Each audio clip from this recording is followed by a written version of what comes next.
mwenye haki mtakatifu, katika jina la Yesu tunakushukuru kwa wema wako. Asante kwa ajili ya saa hii ambayo tunaenda kuyasikia maneno yako, maneno ya uzima, maneno ambayo Bwana yanaenda kutupa hatua mpya na maisha mapya kwetu siku kwa siku. Lihimidiwe jina lako, maana Baba, neno lako linatutakasa, linatuponya, linatuweka huru. Baba, asante kwa sababu wewe ni mwema. Naliweka mikononi mwako neno lako, kalibariki, ukalitakase, ukalivuvie, likafanyike kwa uzima na ukombozi kwetu. Nami mtumishi wako najiweka kwako, nitumie kama unavyotaka, kwa utukufu wa jina la Yesu. Baba, tumeomba na kushukuru. Amen.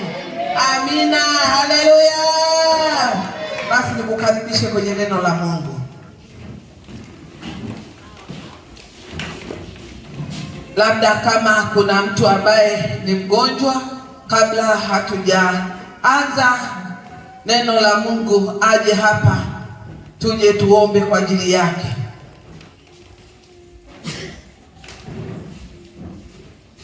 Aje hapa, sababu mnaona hata saa tukisema piga makofi watu wanachanganyikiwa, kwa sababu wengine labda hawajisikii vizuri. Basi ni vyema tupate kuomba. Karibu Godi,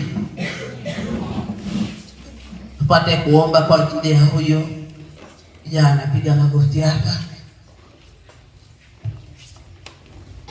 Kanisa, tusimame. Inua mikono yako kuelekea hapa madhabahuni. Omba huyu mtu Mungu akapate kwenda kumfungua na kumponya. Tuombe. Baba, katika jina la Yesu Kristo wa Nazareti, wewe peke yako ndiye Mungu. Wewe Baba umesema ya kwamba ulikuja ili tuwe na uzima, kisha tuwe nao tele.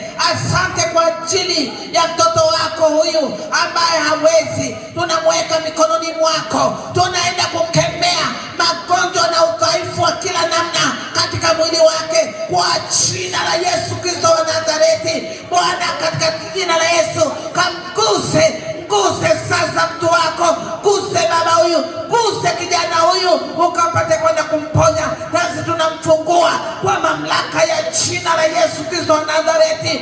Funguka na ukawe mzima kuanzia sasa kwa jina la Yesu. Udhaifu toka, magonjwa toka kwa mamlaka ya jina la Yesu. Toka kila aina ya maumivu katika mwili wako, toka kwa jina la Yesu. Bwana akufungue na kukuweka huru. Bwana akuponye kwa jina la Yesu Kristo. Pokea uzima, pokea uponyaji katika jina la Yesu. Baba, tumeomba na kushukuru. Amen. Piga kelele mbele za Baba yetu wa mbinguni. Amina. Asante. Tukae. Mwambie mwenzako usisinzie, manake hatukuja kulala hapa. 6 kwa 6 yako, na 5 kwa 6, na 4, na 3:30, 3 kamili, au jamvi ngozi tumeacha nyumbani. Haleluya. Hatukuja hapa kulala. Tumekuja kupata ratiba na mwongozo kutoka kwa Mungu. Bwana Yesu asifiwe. Leo ni Pasaka, tunakumbuka kufa na kufufuka kwa Bwana Yesu. Fungua kitabu cha Mathayo 28.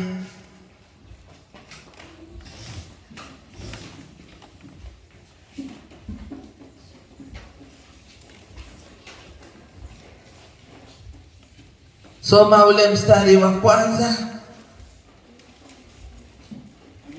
mpaka wa 9. Mathayo 28. Neno linasema hata sabato ilipokwisha ikipambazuka siku ya kwanza ya juma, Mariamu Magdalena na Mariamu yule wa pili walikwenda kulitazama kaburi. Na tazama, palikuwepo na tetemeko kubwa la nchi, kwa sababu malaika wa Bwana alishuka kutoka mbinguni, akaja kuliviringisha lile jiwe, akalikalia. Na sura yake ilikuwa kama umeme, na mavazi yake meupe kama theluji.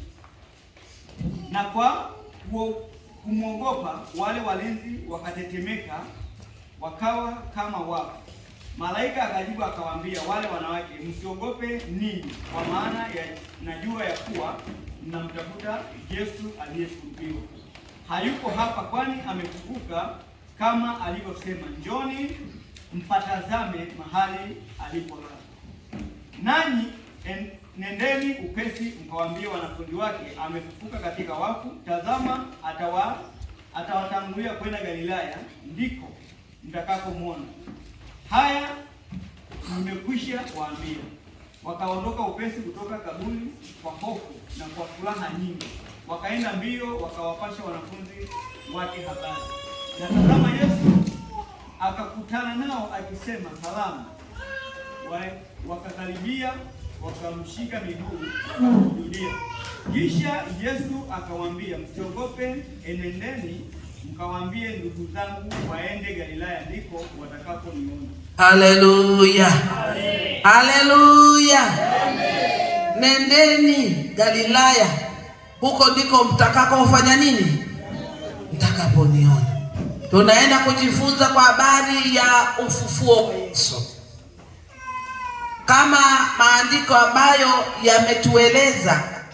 Baada ya kifo cha Yesu pale msalabani, Yesu alilala kwa siku 3 kaburini, lakini Mungu alimfufua siku ya 3. Bwana Yesu asifiwe. Siku ya 3 Mungu alifanya nini?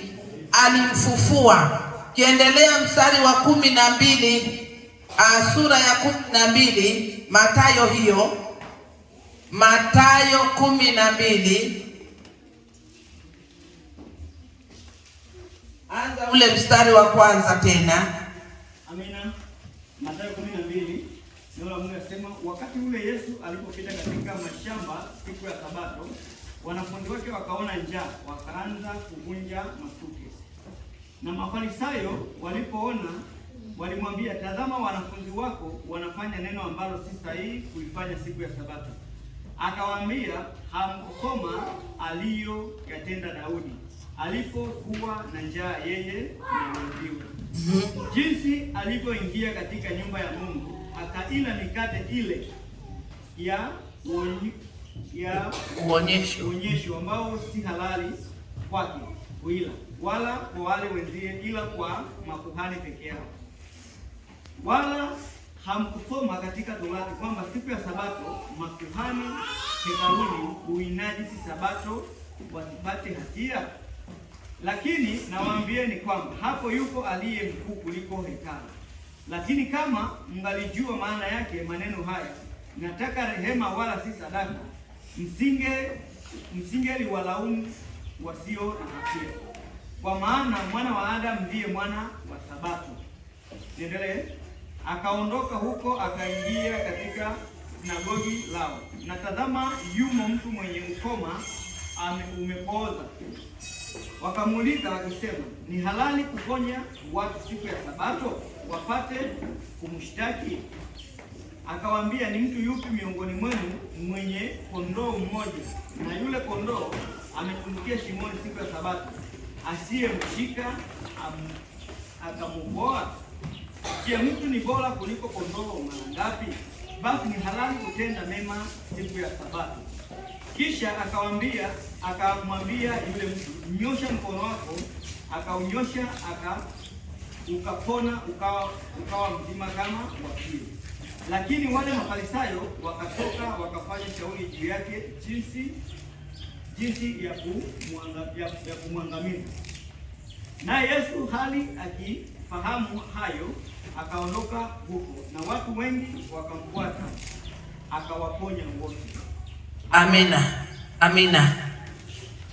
Haya maneno ambayo tumeendelea kusoma yote yalikuwa yanaonyesha unabii ambao utakuja kutimizwa kwenye siku zake, lakini sura hii yote inatoa uthibitisho kuwa Yesu amefufuka malaika wenyewe wanawaambia wale wanawake kule kwenye Mathayo 28, anawaambia hayupo kaburini, amekwisha kufanya nini? Amekwisha kufufuka. Sisi hatumwabudu Yesu aliyekufa aliye kaburini, tunamwabudu Yesu aliyekufa na kufufuka. Haleluya! Yu hai leo, yu hai leo. Hai. Piga kelele za shangwe mbele za mbinguni. Tunamwabudu aliye hai, wala hatuwezi kubeba msalaba kama ishara ya kumbeba Yesu Kristo, bali Yesu tuliye naye yuko ndani ya roho zetu. Haleluya! Maana baada ya yeye kufufuka amekwenda mbinguni kuketi mkono wa kuume wa Mungu Baba, lakini kila anayemwamini anampokea, anakaa ndani yake kwa Roho wake Mtakatifu. Haleluya! Ndio maana hatuogopi, kwa maana tunaye jemedari aliyeshinda. Bwana Yesu asifiwe.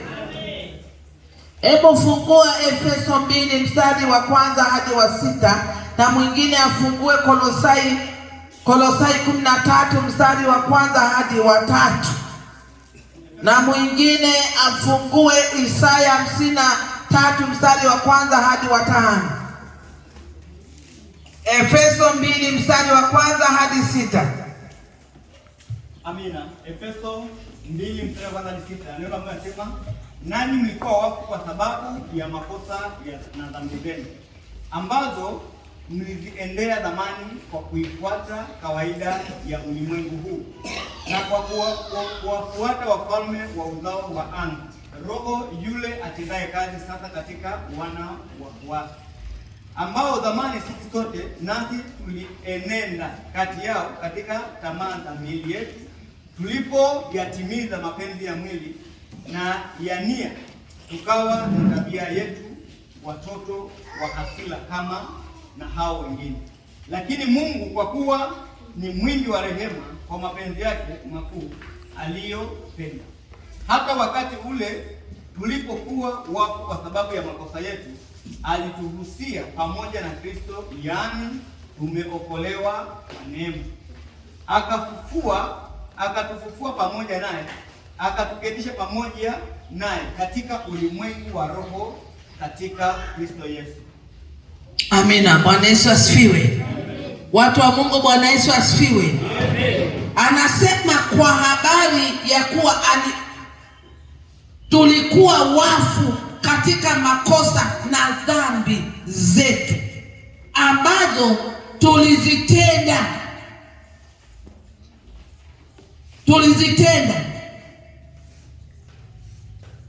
kwa sababu tulifuatisha namna ya ulimwengu huu na za yule mwovu Shetani. Sasa kwa sababu Kristo amekuja kutuokoa, kwa maana yake hatupaswi tena kuzitenda zile dhambi. Bwana Yesu asifiwe. Watu wa Mungu, Bwana Yesu asifiwe. Amen. Hili ndio kosa tunalolifanya watu wa Mungu ambao tumeokoka. Tunasahau kwamba kuokoka maana yake ni kuitwa kutoka katika dhambi na kutolewa katika dhambi na kutengwa na kuingizwa kwenye ufalme wa Mungu, ambao huyo Mungu ni Mungu mtakatifu, na wale ambao amewaita, tumeitiwa utakatifu. Anasema iweni watakatifu kama yeye alivyo mtakatifu. Haleluya. Amen. Tunatakiwa sasa tuishi maisha ya utakatifu. Hii inakuwa ni shida na ni kosa tunaposema kwamba tumeokoka halafu bado tunatenda dhambi. Tunamrudisha Yesu msalabani, tunakidharau kile kitendo cha msalaba. Inatisha sana. Kwenye Waebrania anasema inatisha kama nini mtu kuanguka kutoka kwenye mikono ya Mungu. Unapoondoka katika neema ya Mungu, unaenda kuungana tena na shetani, alafu bado unakuja hapa kanisani. Unakuja ukiwa mchawi, unakuja ukiwa ni mzinzi, umekuja ukiwa mwasharati, unakuja ukiwa msengenyaji, unakuja ukiwa na chuki na ndugu yako, unakuja ukiwa na maugomvi. Nataka nikuambie, hiyo mbingu unayoiendea ni mbingu ya namna gani? Avuna tupunguzia kasi ya kuihubiri Injili. Maana tunaposimama mashetani yanatumonga, na hao wanaokufahamu kwa maisha yako na matendo yako unayoyafanya wanatuambia wameokoka kitu gani hapo. Wasitudanganye.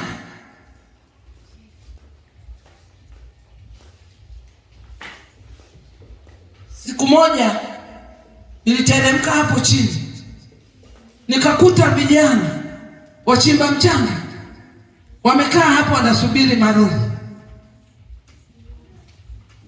Wakaanza kuniuliza maswali ya kunitega,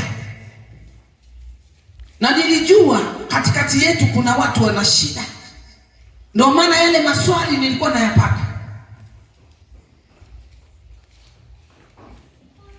Wakaniuliza, wakaniambia,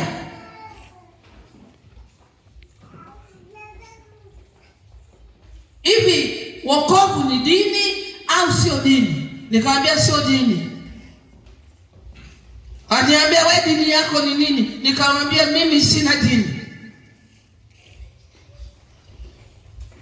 Wewe si Assemblies of God? Nikamwambia Assemblies of God sio dini.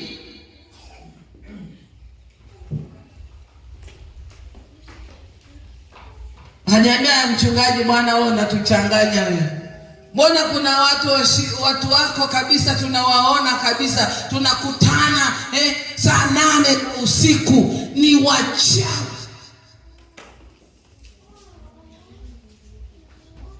Nikawaambia pale kanisani, kama kuna mchawi anakujaga pale, yule haji kuabudu. Yule amekuja kwa kazi maalumu aliyotumwa na baba yake Shetani kwa ajili ya kuja kuharibu, na huyo hana safari ya kwenda mbinguni. Yule si miongoni mwa wana wa Mungu. Nasema, lakini si wanaabudu kanisani kwako? Mwambia haji kuabudu.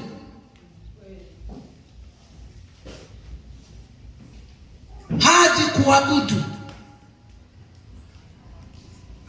Si kuna wengine kwambia, hata kama kuna wazizi, hata kama kuna washerati, hata kama kuna wasengenyaji, hata kama kuna waongo, wote wale wako kwenye kapu moja. Hawawaji kumwabudu Mungu, na wala hawana safari ya kwenda mbinguni.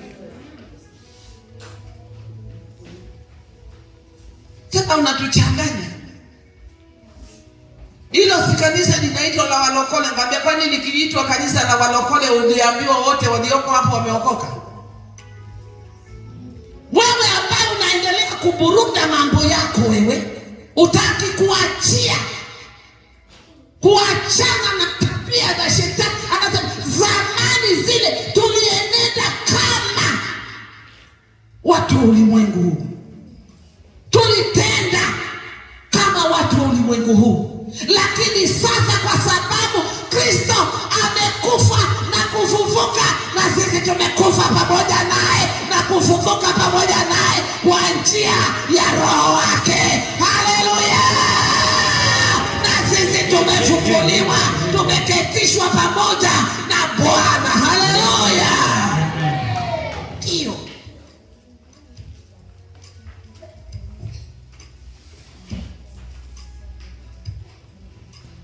Bwana Yesu atusaidie. Bwana atusaidie. Amen. Haya, fungua Kolosai 13:1 hadi mstari wa 3.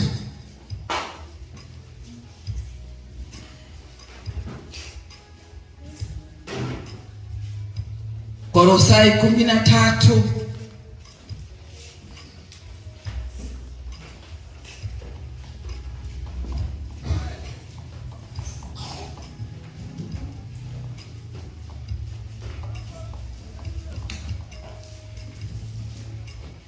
Ni Kolosai 1 kuanzia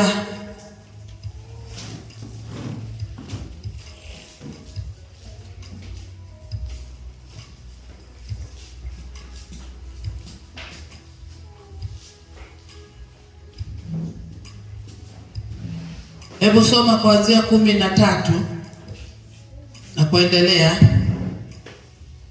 Amina. Anasema naye alituokoa katika nguvu za giza, ndio akatuhamisha na kutuingiza katika ufalme wa mwana wa pendo lake, ambaye katika yeye tuna ukombozi, yaani msamaha wa dhambi. Amen. Amen. Naye alituokoa katika nguvu za giza. Tulipookolewa hatukuachwa huko. Kitu kinachookolewa hakiachwi huko, kinaondolewa, kinahamishwa, kinawekwa mahali pa usalama. Haleluya! Hatukuachwa huko. Wewe ambaye umeokoka alafu bado unafanya dhambi, wewe umeokolewaje? Unajua unamchosha Mungu wewe. Umeokolewaje? Kwa sababu kuokolewa ni kutolewa kwenye tanuru la moto, kwenye uharibifu na kuwekwa kwenye usalama. Hebu soma pale alipotuokoa tukahamishwa tukawekwa wapi? Sikiliza vizuri.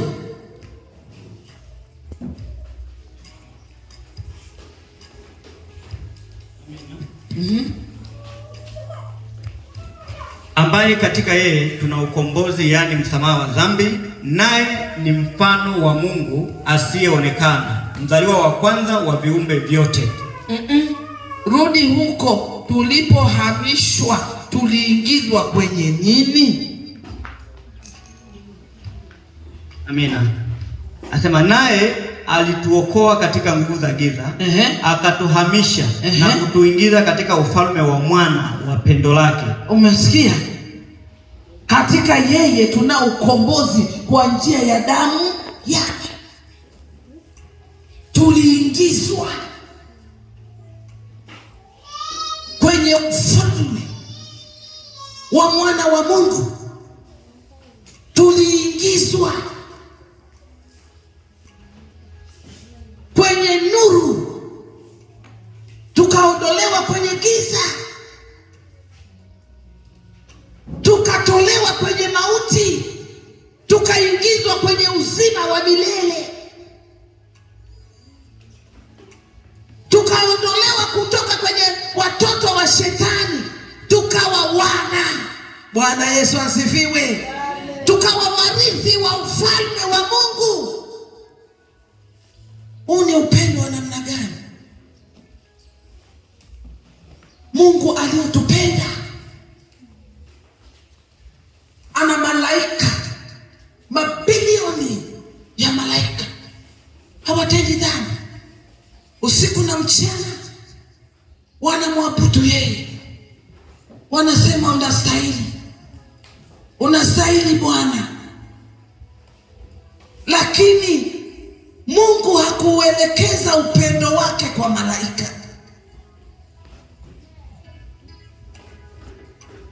Tazama, shetani alikuwa ni malaika wa sifa,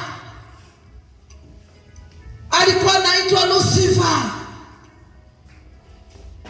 Alipotenda dhambi, alipomwasi Mungu, hakuandaliwa ukombozi.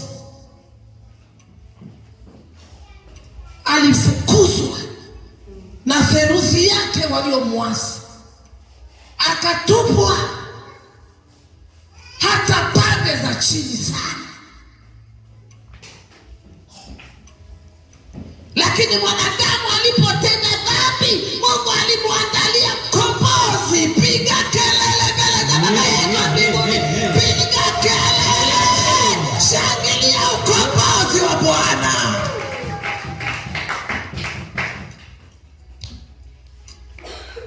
Tukaandaliwa mkombozi, halafu leo wewe umeokoka alafu unarudi kutenda dhambi?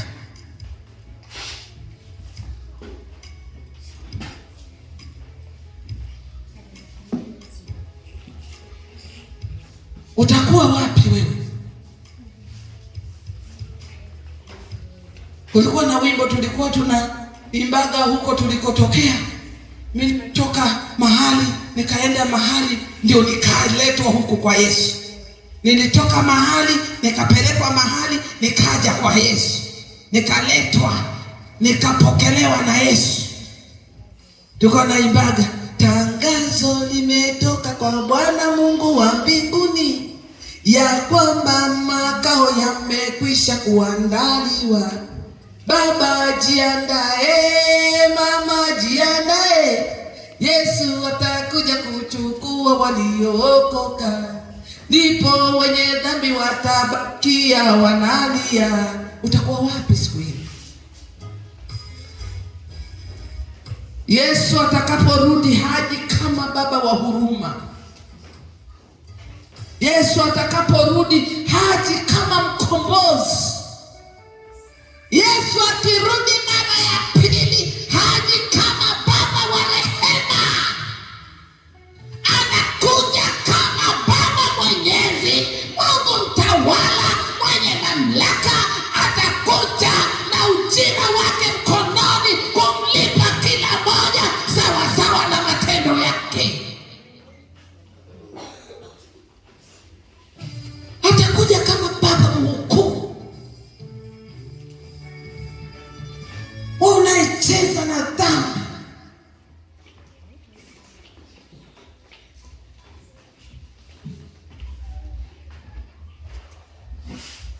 Unacheza na dhambi. Dhambi ni uchafu, ni kama mavi. Unashikashika kinyesi. Dhambi inakutenga na Mungu, inakutenga na pendo la Mungu.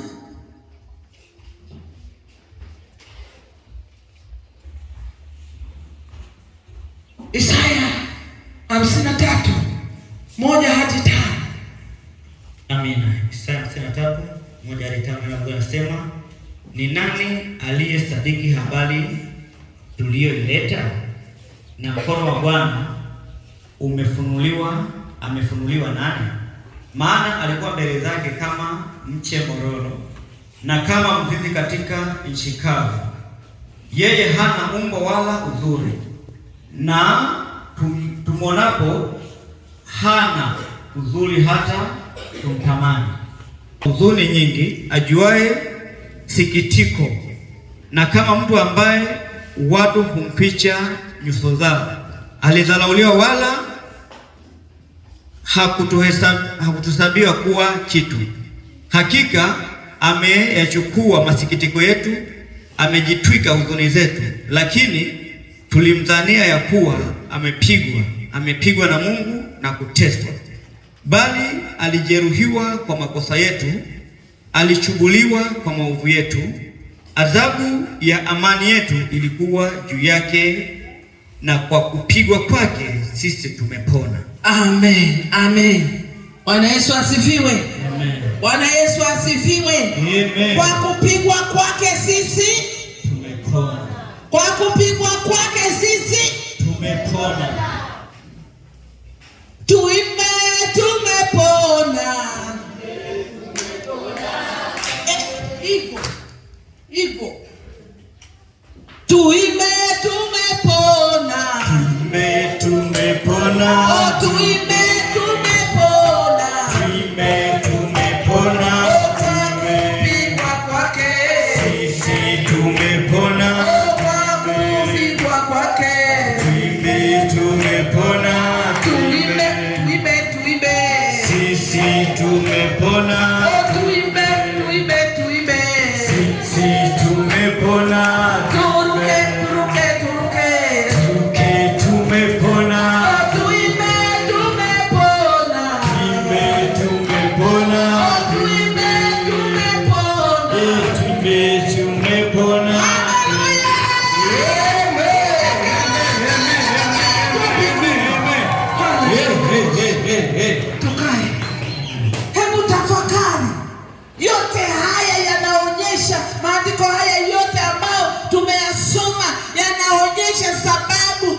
kifo cha Yesu Kristo, yeye alikuwa fidia yetu, alikuja kulipa deni zetu ambao tulikuwa tunadaiwa. Yesu akavaa mwili kwa sababu ya makosa yako, kwa sababu ya mwanadamu, kwa sababu ya pendo ambalo lilikuwa ndani mwake kwa ajili ya mwanadamu. Yesu ni Mungu. Hatuoni aibu kusema Yesu ni Mungu, maana anasema wakati wa uumbaji yeye alikuweko akiwa kama stadi wa kazi. Haleluya, haleluya, alikuwepo. Kwa hiyo anajua uchungu wako. Anasema uchungu wa mwana ajua mzazi. Mungu alipouliza ni mtume nani akamwokoe mwanadamu na dhambi, taarifa tunazozipata mbinguni pakawa kimya na mbinguni kimya, lakini mwanaume Yesu akasema mimi niko hapa, nitume Bwana. Alikuwa na uwezo wa kukataa, alikuwa na uwezo wa kugoma, kwa maana sio yeye aliyotenda dhambi.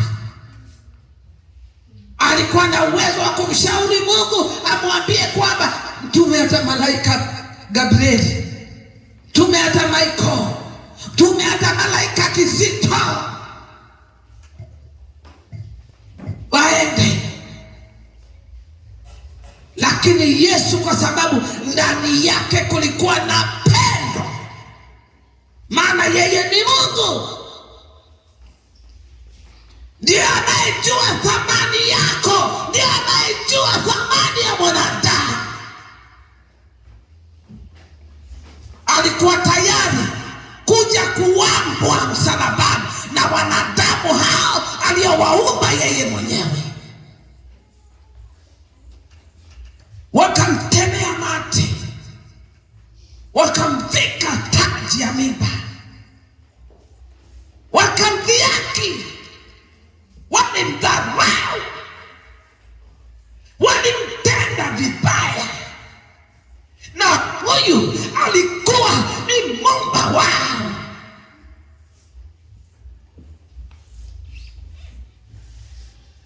Wakamfanyia dhihaka,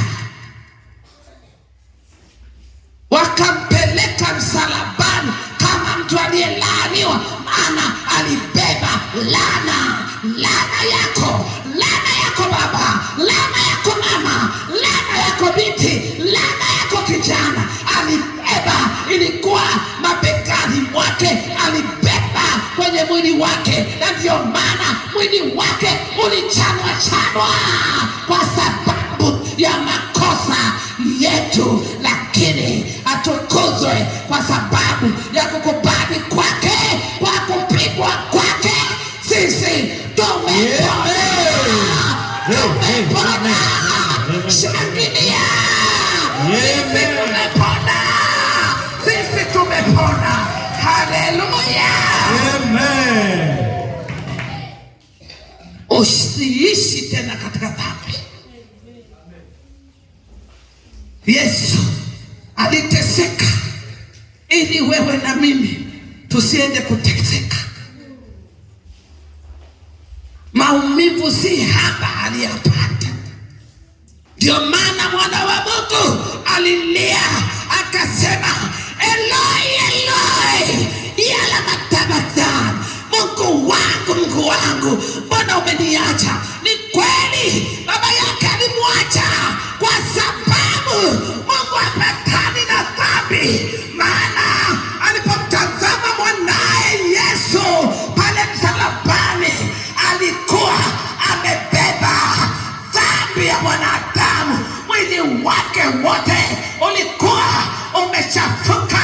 Mungu alimgeuzia kisogo, kwa maana Mungu ni mtakatifu. Mungu aliyaona yale mwanadamu aliyoyatenda. Nataka nikwambie, ewe mwanadamu, geuka leo, geukie Muumba wako na ukamtumikie uishi na yeye. Haleluya!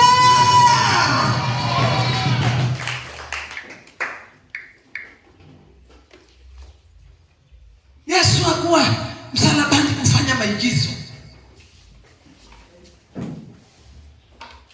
Hakuwa pale msalabani kufanya maigizo. Leo mtu anaimba kwaya huku anafanya dhambi.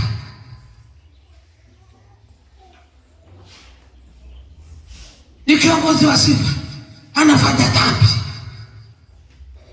Una nini na Yesu wewe?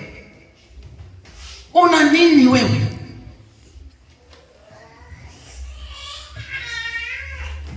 Hata uoni haya. Ni roho yupi uliye naye? Ni roho namna gani uliyempokea, asiyekuwa na hofu ndani yako, asiyekuletea hofu ya kuogopa dhambi?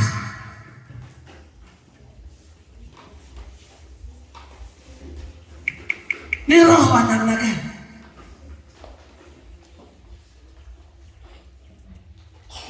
Roho tuliyompokea sio roho wa kutufanya tuendelee kuwa watumwa wa dhambi, bali roho tuliye naye ni wa kutufanya kuwa watoto wa Mungu. Haleluya! Warithi pamoja na Kristo. Yesu ametustahilisha. Hatukustahili, Yesu ametustahilisha. Mimi sikufaa.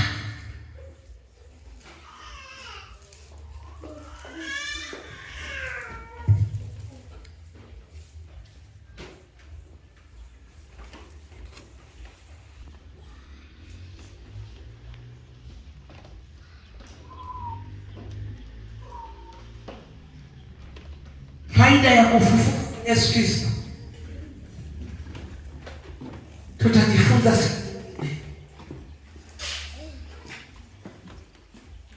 Nataka nikualike mtu wa Mungu,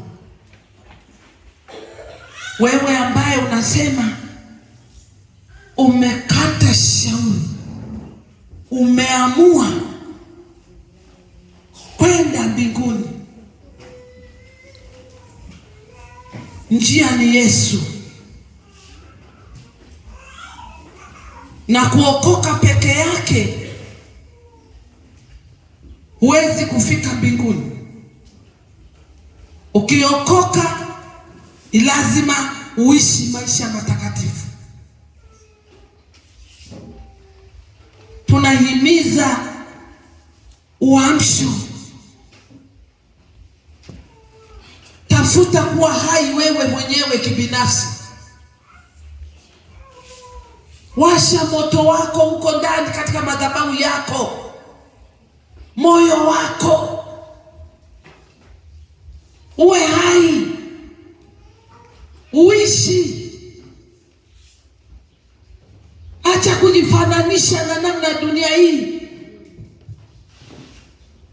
Watu wa dunia hii wanafanya yale na wewe unafanya hayo. Tunakumbuka kitu gani sasa kama tunakumbuka kifo cha Yesu Kristo na kufufuka kwake? Unakumbuka nini ungalimo katika dhambi? Inakukumbusha nini? Maana ni lazima upokee badiliko la ndani, na badiliko la ndani linaletwa na Roho Mtakatifu, na anayesababisha Roho Mtakatifu aje kwako ni wewe mwenyewe. Maisha yako yakiwa safi, utamruhusu Roho Mtakatifu kuja kukaa kwako.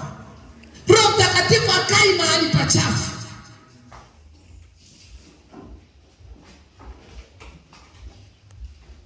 Umekuwa na Mungu wa mdomoni.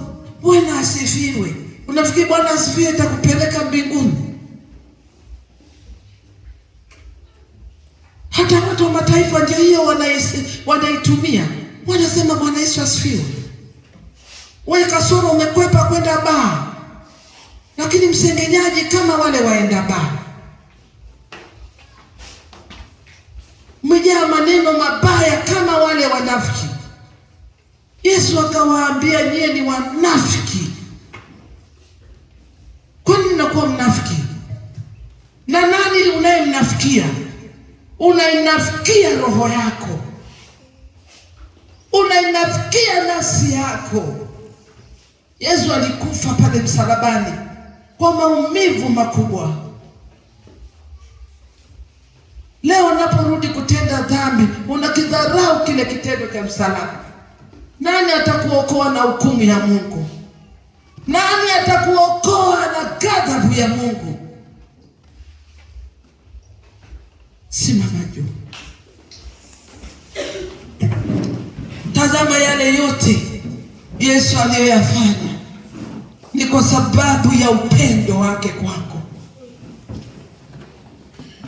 Mrudie Yesu.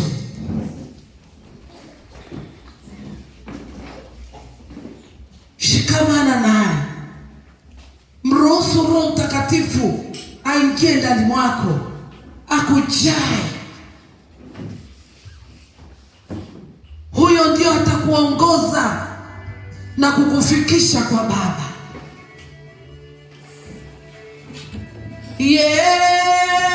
Yesu, nainua macho yangu nikitazama ni wewe tu. Haleluya.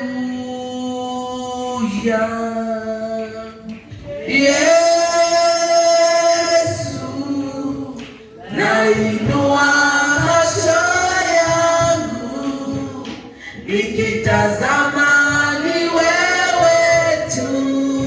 Haleluya. Yesu, Yesu, Yesu, nainua macho yangu nikitazama ni wewe tu.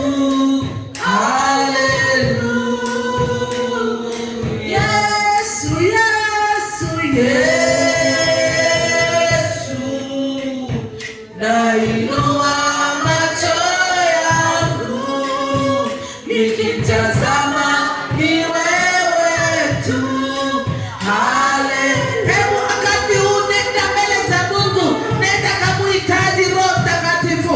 Unajua bila Roho Mtakatifu ndio maana ibada zetu zimekuwa ibada za ukame, ibada ambazo hazitawaliwi na nguvu za Mungu.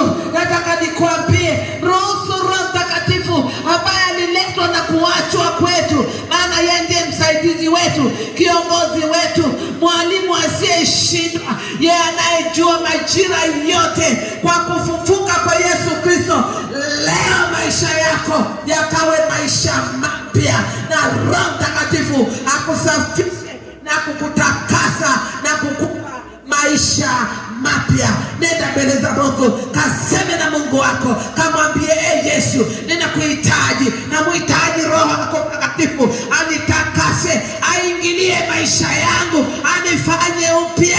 Ninahitaji kuona utukufu wako katika maisha yangu. Baba, katika jina la Yesu, uweza wako na nguvu zako ziko mahali hapa Bwana, zimetawala. Yesu, ninakuhitaji kwa kila mmoja.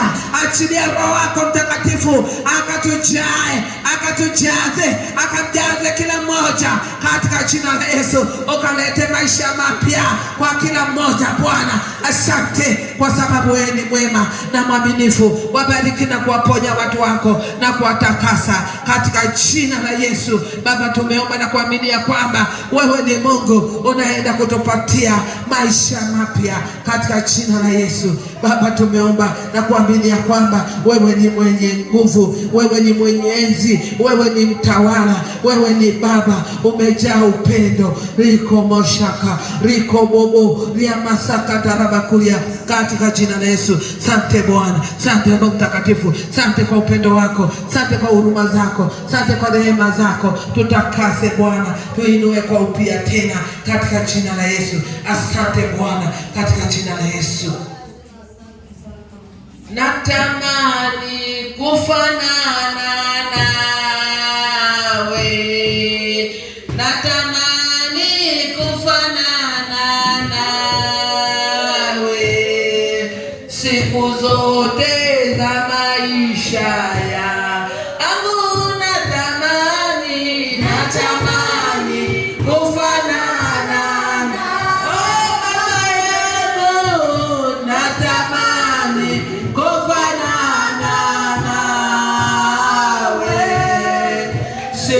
zote za maisha yangu. Makofi na vigelegele kwa Baba yetu wa mbinguni. Haleluya. Haleluya. Amen. Amen. Mungu awabariki. Tukae. Asante sana. Amen. Tunaenda kumtolea Mungu wetu. Tunahitaji kwaya ya uamsho. Karibuni, tupige makofi wakati kwaya ya uamsho ikija. Tafadhali watoto, changamkeni, na mkiimba hapa muwe mnachangamka. Asante sana. Asante.